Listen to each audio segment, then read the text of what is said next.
Hey, all, happy Friday. Trenton's getting ready for the hydrating. blind. I see that. You're getting the old palate all watered down. Getting all Watered ready down? To go. Getting it all ready to go. We just got back from the simulator. Yeah, we're still practicing on that golf. You know, I started out really well in the first couple holes and then kind of tanked out after that. But I think Kent was a par. I think he was even. I was a plus 18.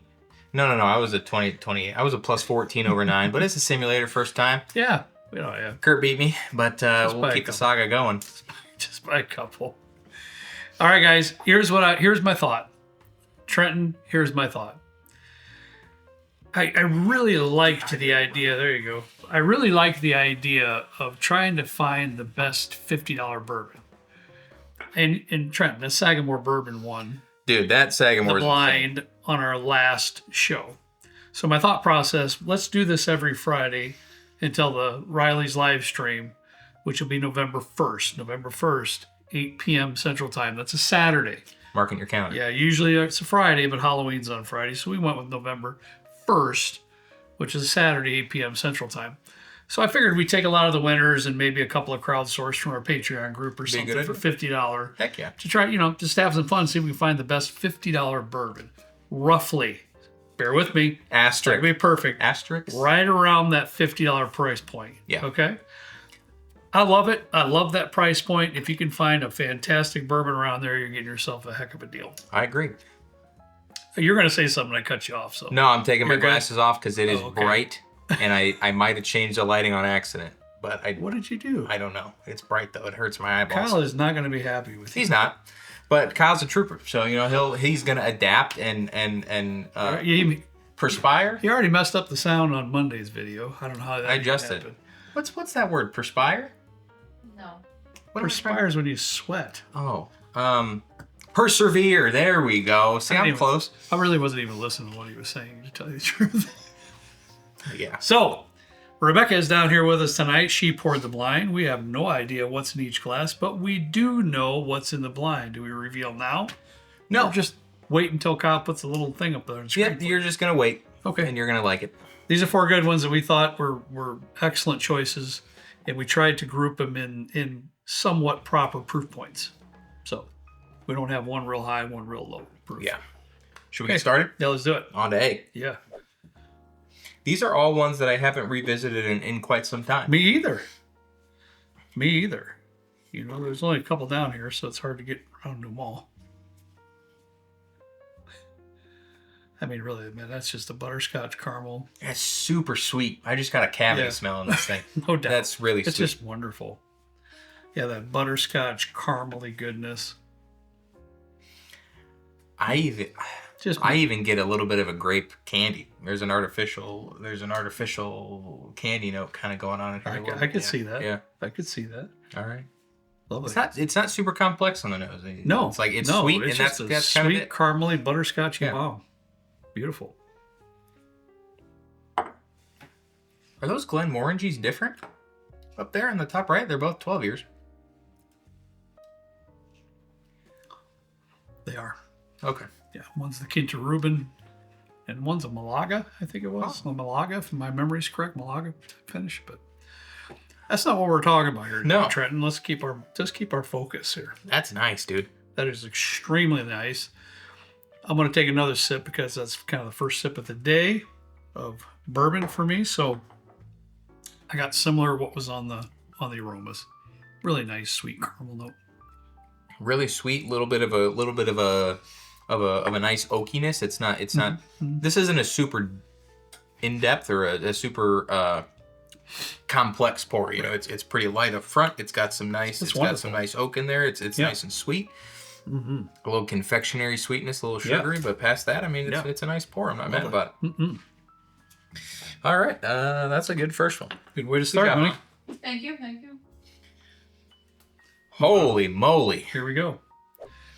Smells like holy moly. That smells like an ashtray outside of a Walmart. Just give that a whiff. Now I don't want to. I don't get it. Well, I don't understand. It smells fine. No? Man, that's an ashtray. I understand where you're coming from with a little bit more of the earthy undertones of tobacco or whatever's in there, but I don't get what you're saying. Here I was actually, you put in my head like some kind of a peated whiskey of some form, but it's not that at all. Yeah, I've never eaten the dust from an ashtray, but if I were to, that's kind of what I would imagine this to smell like. Okay. I don't get that. There's some earthiness there for sure, but I do love the, there's a little bit of some brown sugar in there as well. You don't get that? Oh. Yeah, your mom didn't either. You know what you're talking about. You're not wrong. Yeah, it's very Jim Beam-esque. Almost kind of reminds me of Knob Creek 9-year. Yeah, not my favorite, per se. Huh. I don't even know what that is. It's been a while since I've had that. I have no idea. That's for sure. I'm not going to lie, this isn't... If I were to try this or sample this at like a liquor store or a bar, I would not leave with it. No. It's got some grainy kind of a background note, but it's pretty tobacco-y or earthy. Kind of harsh, too. Yeah. Grainy, tobacco-y. You might be able to say a slight sweetness there, but it's kind of a burly aspect to it. You know, there's a lot of that earthy stuff going on there. I'm getting not a whole lot of sweetness. I'm getting a little bit of that malted barley in there, which I'm not hating. Kind of towards the very end, it kind of redeems the first. I don't want to call it a train wreck. Yeah, it's got quite a bit of flavor in it. Yeah, just not flavor that I like. I would agree with that. Yeah, I'd agree. Okay, dope. I don't know what the heck I did with these, man. Just smudges the crap out of them, and that's not doing anything. Ooh.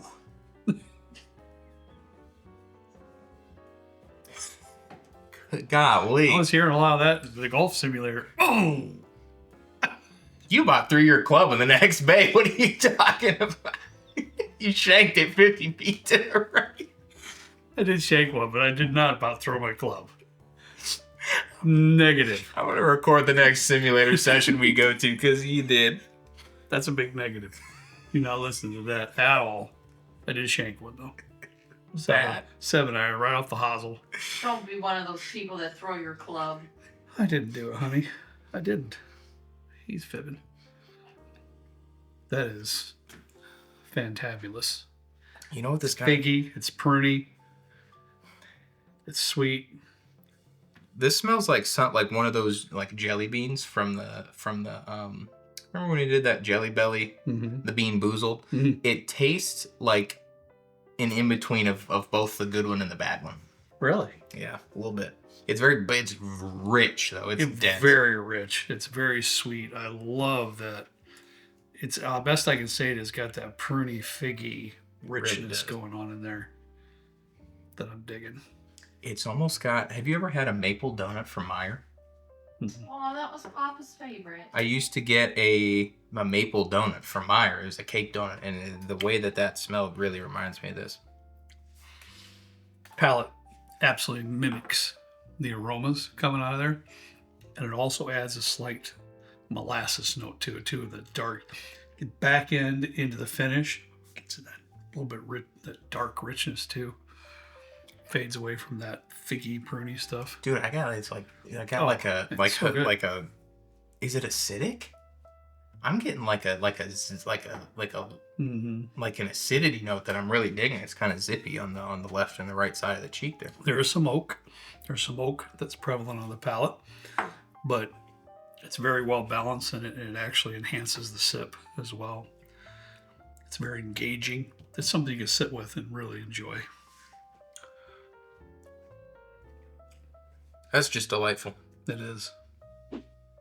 Very much so. All right, last but not least, D.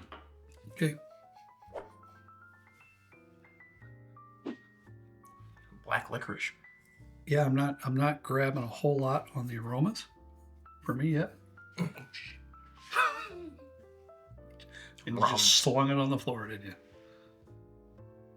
I just cleaned back here. There's some dribbles over there. Good thing it said that Pyrex flooring or whatever. Okay, I get it. I got a little bit of berry note. I almost get hints of like an absinthe with this. Really? One. It's interesting. Yeah. Wow. What'd you say? Berry? Yeah, a little bit of berries. I can see like a mixed berry, black licorice type of a vibe is what I'm kind of getting. A little bit of an oak. Yeah.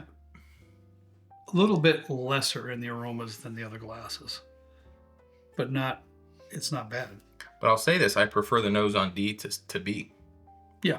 I'm just saying as far as being the level of the aromas coming out of the glass, this one's a little bit lesser than the other ones. A little bit more mellow. A little bit more mellow. That's a good word. Yeah.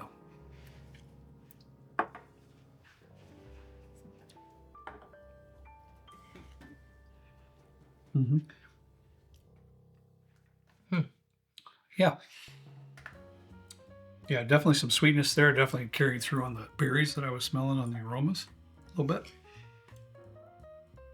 It's got a little bit of a sting to it. Might be a high rye of some sort. It's got a little bit of a prickly on the tongue. I think I might be a little bit desensitized to it, kind of like how when I pick up a lightly peated Scotch, because I think I do, but I also really think it accents the latter half of the sip. I enjoy it. I think it's a little grainy for me. Okay. Yeah, I can understand that. I can understand where you're coming from. It's not a bad sip. No, not at all. I'll tell you what. Just talking a little bit outside the box here, that would make a fantastic whiskey cocktail, though. Oh my God, yeah. Yeah, that would just be like, you could do all kinds of crazy stuff with that. It's not bad to me. It's just a little bit boring. There's nothing that's like standing out to me as like And I follow you with that one. I follow with that one. I think we're on the same page, Trenton, when we're going to say we're going to push out B first. That would be me too. I'm going to rapid fire this, and I think we're going to be the same. Yeah, I think so too. This was kind of the way it laid out. I really liked D, but that's definitely in third place for me as well, honey. So basically, what are you doing over there? So basically, then so far, I can't see it. I've got 2 and 4. I'm sorry, B in 4. I got D in 3. For me, then A, then Trenton was that what you pushed out? Yeah, you did. It was second, yeah, okay, for me. Me too. I loved A.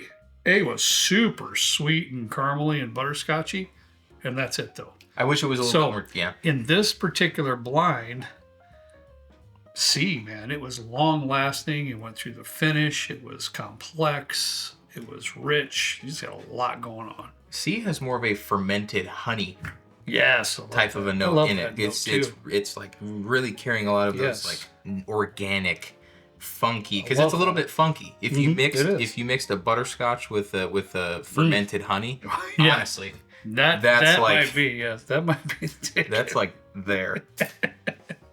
I want to just drizzle me in it. It's really good. I'll have to say that. I have to agree with that. We'll take these down here and we'll see where we end up, as by now you've seen what's on the screen there. Kyle puts the little bottles up there so you know what's in it. But we have no idea what the placement's going to be. So, babe, I guess we said, what was that? B was 4th. And that was the Heaven Hill. Okay. I'm not... Heaven Hill, bottle of bottle. Guys, listen, help me out with this, because... If you remember, this has been in other things, and like I think it was even in in our Bourbon Madness tournament, and the level was pretty low, and it just was horrible. And you guys said you must have a bad bottle, throw it out, get another one, which I did. This is relatively newer. I'll have to say though, it still doesn't hold up to be one of my favorites. I know it's a fan favorite. I know there's a lot of you folks out there that really like this, and God bless you. I'm happy for that. To me, it was just, I laid a lot of those earthy notes out there. And maybe it was just with the other glasses we had. But when we come off of A, which was super sweet, and B, which had, maybe that has something to do with it too. Well, it's an interesting conversation because we were just talking about how the Old Forester 1920 has also kind of, for us, gone a little bit downhill. And I did see some comments in the video that agreed with that. I remember when I first got this, I paid $90 for this in Illinois. It was back when I never even saw this. Now you can pick it up off the shelf for like $45-$50. Sure. And I was going into any liquor store that I passed. Weren't we all at that time? Yeah. So I remember opening it for the first time, and I honestly might still have this much left of the bottle that I initially bought Wow. 4 or 5 years ago. Okay. Fantastic. Really? It is. I'll bring it to you because it is nothing like this. Really? It is 10 times better than If this. you want to see a side-by-side video sometime, maybe after we get October finished up here with everything we're doing, I would be curious to do that video. Because I know we've done a similar video with Wild Turkey. We've done a have. similar video with 1920. We have. And honestly, at this rate, based on what I've tasted down here, and I think I tried this at Kent's not too long ago, I would not purchase another one of these. And that makes me sad because this is one of the first better bottles from Heaven Hill that I purchased a while back. I'd have to agree with that. Yeah. All right, babe. Let us know in the comments, please. Yeah, please. D. All right, D was the Four Roses single barrel. Okay. Well, that answers my question. That is a little bit of a high rye mash bill, so that's why, comparably with the blind, I was getting a little bit more of a sting on the tongue, and I was getting some berries. I get some notes in there that I would normally get. I have used this, guys, for different sours and stuff. This is great mixer for whiskey sours. Fantastic. That high rye mash bill and stuff in there. Yeah, for me, I always get some slight fruity note there too. I understand where you're coming from with the little bit slight grainy for you. Four Roses has just never been my cup of tea per se. I know, like you, like Wild Turkey, Four Roses are kind of up there for some of your more mainstays, or your. I kind of like that. What horses you call it? The stalwart. Stalwart. This is the opposite of a stalwart for me. Just not really my profile. Understood. I really like that bottle. To tell the truth, and I liked it in the blind. It just was unfortunately up against a couple of them that were better in our estimation tonight. Go ahead, honey. What we have in second place? Second place would be John J. Bowman. Yeah, that's not surprising with the level of sweet. I'll tell you what, that John J. Bowman single barrel. This is an older label though. We might get some comments on that because the newer single barrel is a green label. This is not. Yeah. There's a newer one in the shelf over there that's not open. I do have one backup of that bottle because it is so delicious. This stuff is sincerely a caramel butterscotch sweet bomb. However, it just is not that complex compared to the winner, which is Trenton OCD number 5. Like I said, this one is super sweet. Just kept more of that one note of sweet. This OCD 5, guys. This is Glens Creek.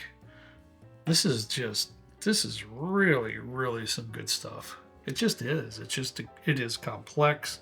It's layered.